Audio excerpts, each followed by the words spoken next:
ماوەیەکە لە سنوورێ قەزا ئاکرێ ژلایە بازگەیەن ئاسایش ڕێگریی لە کادرên ئێکەتی نیشتیمانی کوردستان دەهێتە گرتن و ناهێلن دەربازی باژێرە ئاکرێ ببن. ئەف ڕەفتارە ژی بووە جهێ نیگەرانیە کادرên ئێکەتی نیشتیمانی کوردستان و ئەف ڕەفتارە ئاسایشە ئاکرێ bi şêwekê neyasayî û bitinê bi egerên siyasî dihête wasifkirin. Ev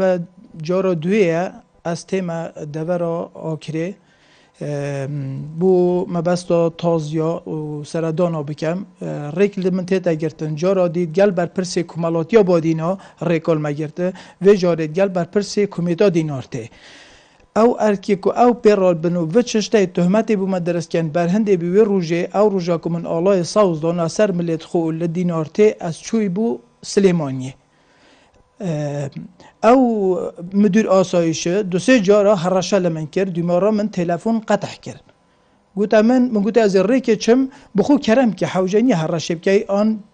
çi civîna bike çi berpirs û piya maqûlê yêketî gelek tiştê nexweş gotin ez balaf nakem eve kirê te bes aştekê nexweş hate gotin min îş telefon qetih kir û ez berdewam bim ser rêbaza xwe û heta min mişî lê sevê rêbazê bim rêbaza Mam Celal bernadem keşkekê xwînê bila îş wekû we şehîda bim ku pêşa sengerê têne kuştin. Berpirsên êketî niştimanî Kurdistan li deverê jî vê reftarê şermezar dikin û wiha xuya dikin ke kaderên wan hîç kêşên yasayî nîne û bitinê meremên siyasî heye. Ev reftare jî nahête qebûlkirin. Em çûne bazgeha asayişa Akirê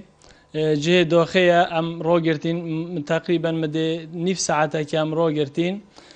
hevalek gelme da vî kaderekê me ye bi navê Şemsedîn Mihemed Tahir Zêbarî kargirê kumelatiyê Navenda Badîna ye em ragirtîn got bi hîç şiklekê ve nabît hatûçûyê biket. Min telefon bû berêberê asayişê kir li Akirê min gotê baş em dê çîn taziya xwe keyin eger kêşek heye em dê sibehê nikin û giftugûyê keyin bû çareserî eger kêşek heye gotê ne her meymeneh kirin nabît hîç şiklekê ev kaderê hingû hatûçûyê biket. Rastî ev he nek cara êkî ev çendîn care kêşa bû kaderê me li vê sinûreyê dirist dikin. Ev he cihê daxê ye ev cûra reftara qabilî qebûlkirdin nîne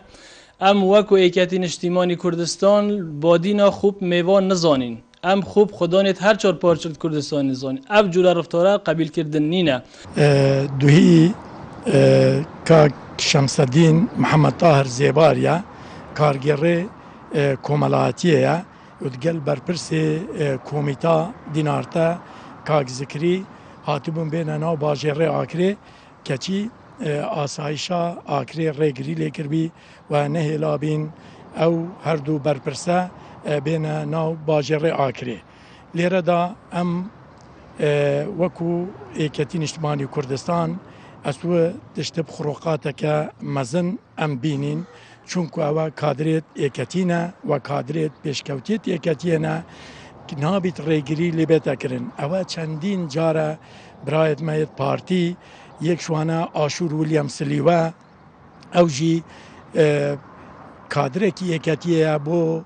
tuhmet û ew bû çêkirin ke aya wê digel hawkariya PKK diket û car dibêjin êk hatibû xwe teslîm biketin jinek ewî nehêlabû keçî piştî 15 roja zîndanîkirinê ew bû li ragihanê da me gelek behs ser kir û we ew bû Aşûr William Silîwe jî azad kirin. Ew bû cara duyê ye ke Şemsedîn Mihemed Tahir Zêbarî dibêjinê nabî tûbê bû navçê Badîna. Peywendiyên êketî niştimanî Kurdistan û Partî Demokratê Kurdistan li snûrê Badînan li astekê baş daye û asayîş wek dezgahekê hikûmî bû parastina jiyana welatiyan têkelîkarên siyasî dibît û rêgirî li çalakiyên partiyên dî diketin. İsmaîl Seîd, Kanalê Badînan Sat, Devera Dînar tê.